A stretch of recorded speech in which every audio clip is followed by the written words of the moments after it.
Welcome to Heat Checks and Hail Marys. This is Mike Cagley. This weekend, the Oregon Ducks demonstrated a hypothesis that most people believed prior to the season starting, and that is that the gap between a number one ranked team and a number 20 ranked team can be an amazingly large chasm. Had a heck with chasm. Let's just say that gap was Grand Canyon like. The ability to recruit at a high level for years and then augment those recruiting efforts with surgical strikes into the transfer portal creates a very formidable team. And say what you want about Oregon, they are a very formidable team.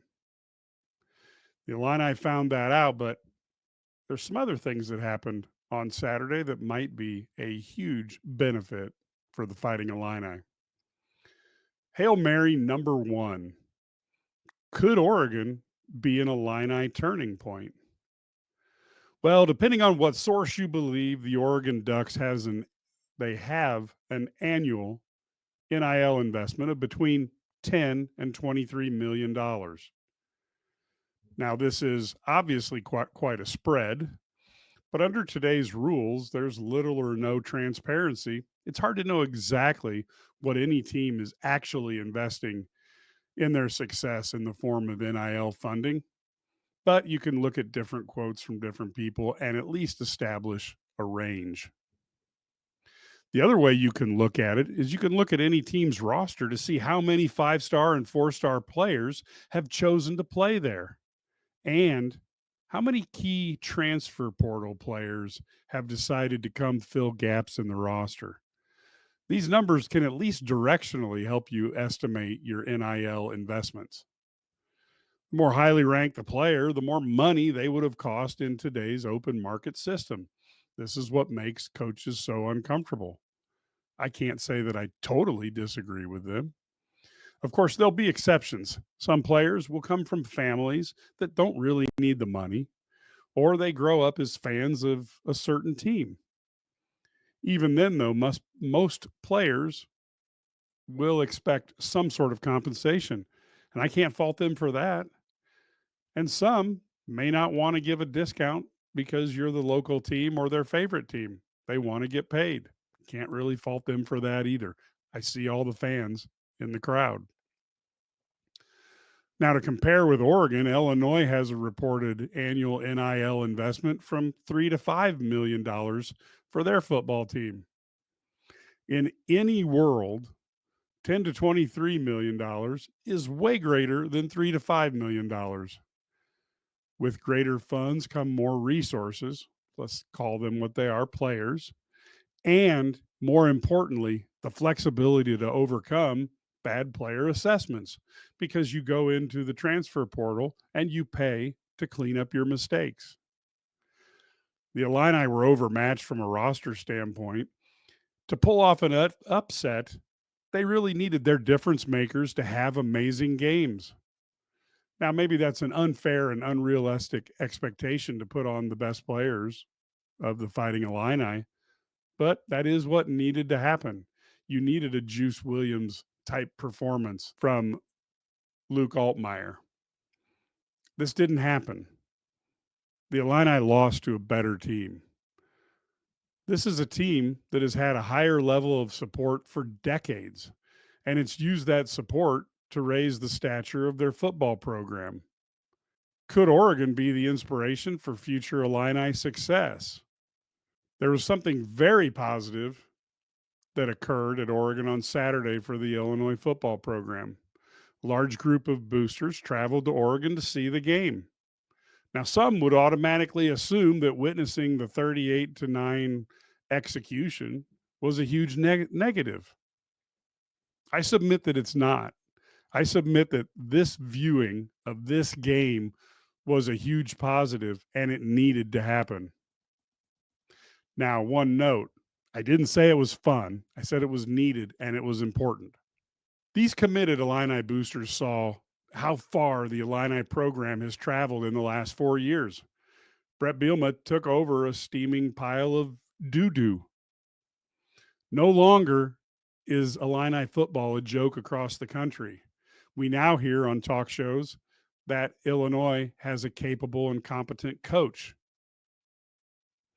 At the exact same moment in time that those same boosters saw the Illini program and the progress it made, they also bore witness to the fact that the Illini are very far away from being a football power. There's no doubt it's a long journey to the top, but one must acknowledge the Illini program has both made incredible progress over the last few years, and it needs that same type of progress to occur in the next few years. Efforts must be ratcheted up to continue the journey to the top. That means NIL funds must be increased, not maintained, and certainly not reduced. One more event happened Saturday, and it's even more important when you lock it in with what I just talked about.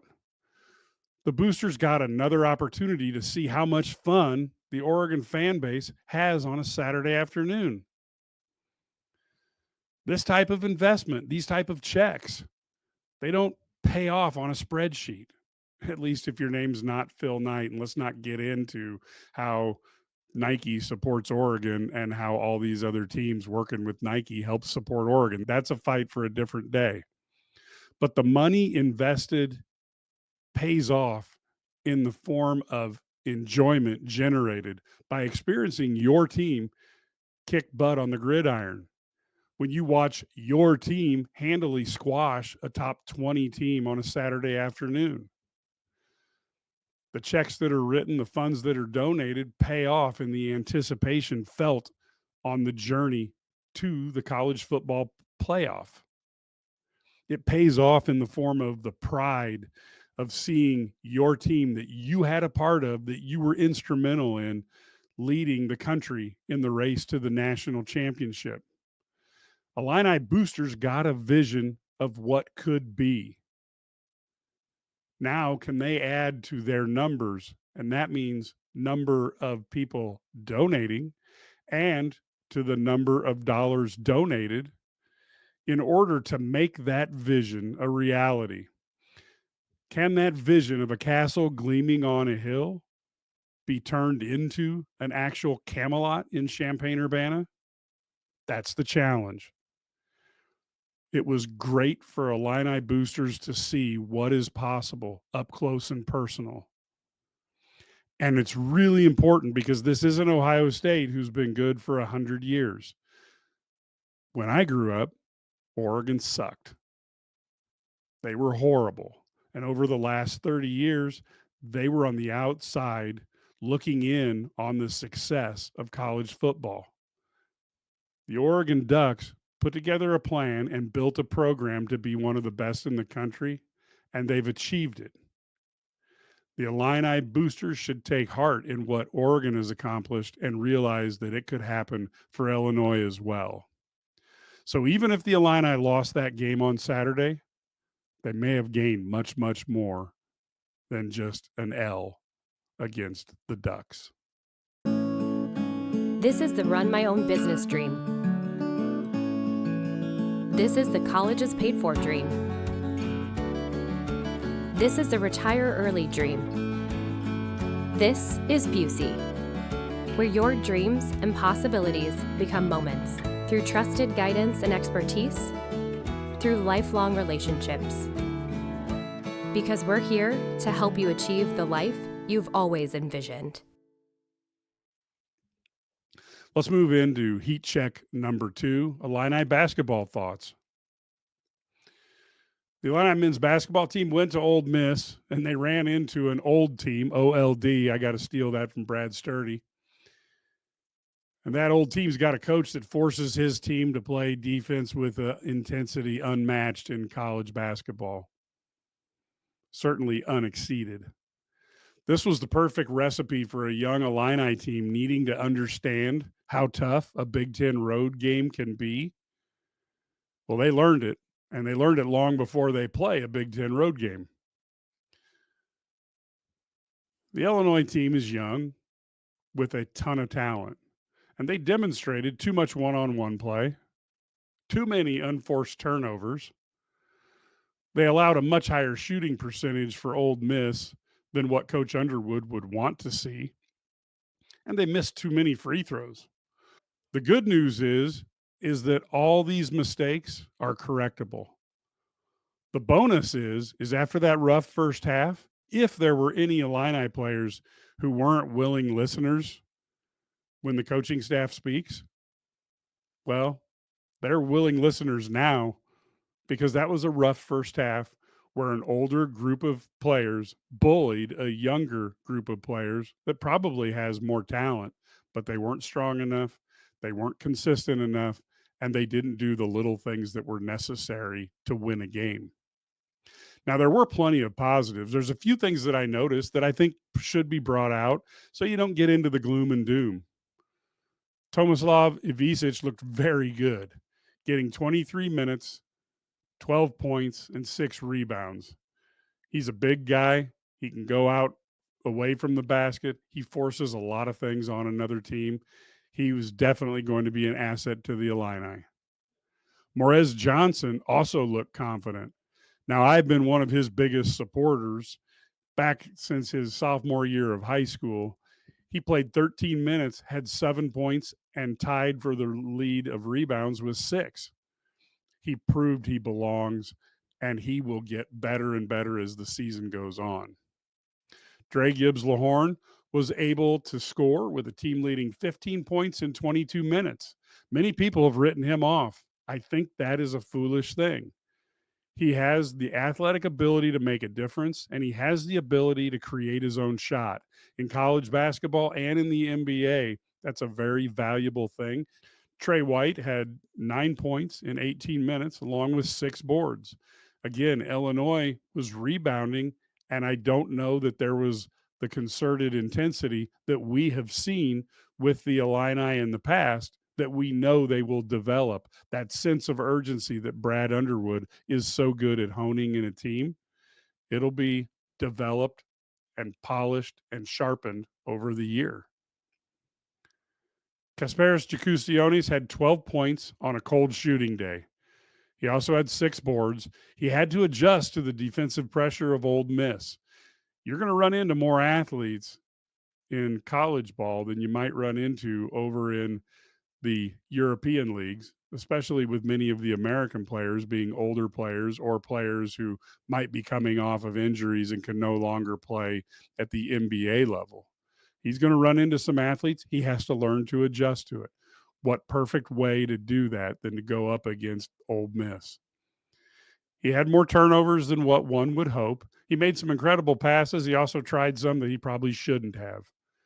He played 27 minutes, and he is gaining the experience that is necessary to deal with Big Ten defenses. This team has a tough schedule in the non-conference as well. He's getting preparation for those games. Will Riley proved that he's willing to take the shot when it's needed. And sometimes he even proved that he's willing to take it when it's not. He certainly doesn't appear to fear the moment. As he gets better judgment as to what's good and what's not good in terms of shot selection, he will be a person that the other team has to account for.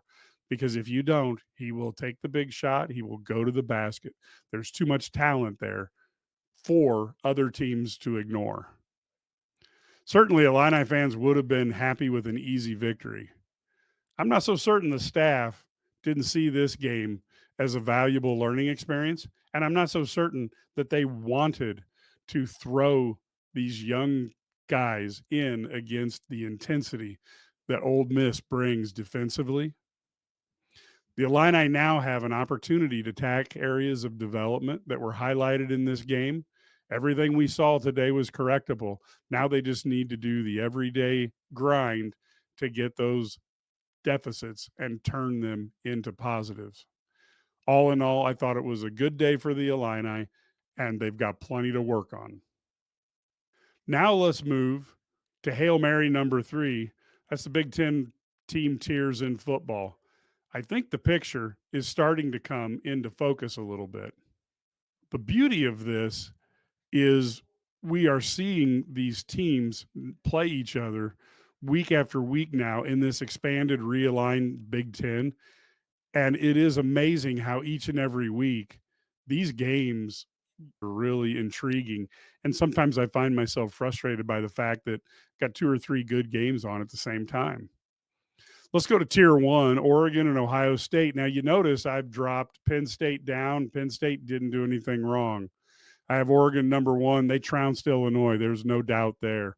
The clear number 1 team in the country right now. Ohio State had to gut it out to defeat a game but overmatched Nebraska. Now I know that's a judgment call, but right now I see the Buckeyes as more complete team than Penn State. This isn't a knock against Penn State. They are good. But right now I would say Ohio State and Oregon are on a slightly higher level. Now, as a note, if history is any guide, the fact that I have just said that Ohio State is better than Penn State is almost a perfect guarantee to go out and bet on Penn State on Saturday against the Buckeyes, because generally when I throw out these statements, the exact opposite happens. Now, when we go to tier 2, this is Penn State and Indiana. Penn State dominated the Badgers in the second half, and now they have their shot to beat the Buckeyes. But Indiana was able to beat Washington with a backup quarterback. That's an impressive feat. They've moved to 8-0. Amazing year there for the Hoosiers. I'm really thinking that these two have the opportunity to potentially move up. We'll see what happens. It looks like the Big Ten championship game is going to be exciting. And there's 4 teams that I think there that are in the mix, with Oregon, obviously the heavy favorites to be one of the 2 teams. Now, if we go to tier 3, that's where we have Illinois, Wisconsin, Minnesota, Iowa, USC. The Illini and Wisconsin lost, but when you lose to a top 10 opponent, I don't like to drop teams for doing that. Now, that's just a guideline. I really don't have a commandment here. I don't adhere to rules very well. But those 2 teams have been good all season long, or at least recently, and I'm going to leave them in this tier 3. Iowa and Wisconsin play this week, and Minnesota plays Illinois. This is a key week. We're going to see some moving around of these tiers. Minnesota and Iowa have their shot to take it and move up, or at least move their opponents down. This is a huge week for all those teams, and we should see some fantastic football. Meanwhile, USC battles former Pac-12 rival Washington. There's a lot to watch, and you got to keep your local listings and all your little streaming places straight, because you don't want to miss any of it. In tier 4, we have Michigan, Nebraska, Washington, and Michigan State. Now, Michigan beat Michigan State. You look at the rosters, you really, at the start of the year, would have expected that.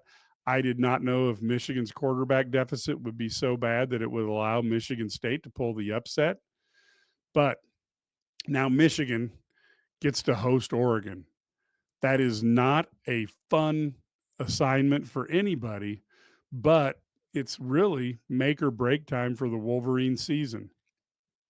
If you want to turn it around, if you want to hang your hat as a Wolverine player on accomplishing something, knocking a team out of the number 1 position would be a huge accomplishment. Now, Nebraska, they should be feasting on UCLA after narrowly losing to Ohio State on the road. This could be an opportunity for Nebraska to move up the ranks, and certainly Matt Rule doesn't want to lose to a UCLA team. Washington and UCLA battle.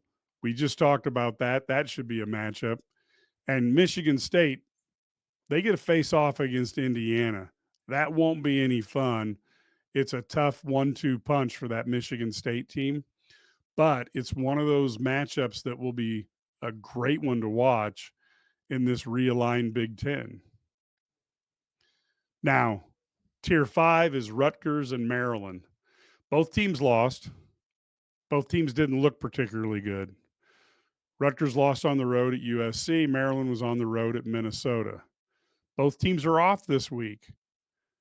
I don't know if this is better for their fans or better for the teams themselves, But with a stretch run coming, both teams could use this week to realign themselves.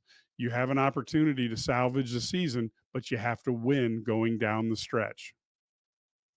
Finally, we go into Tier 6. Purdue looks to be the very bottom, but have them joined by Northwestern and UCLA.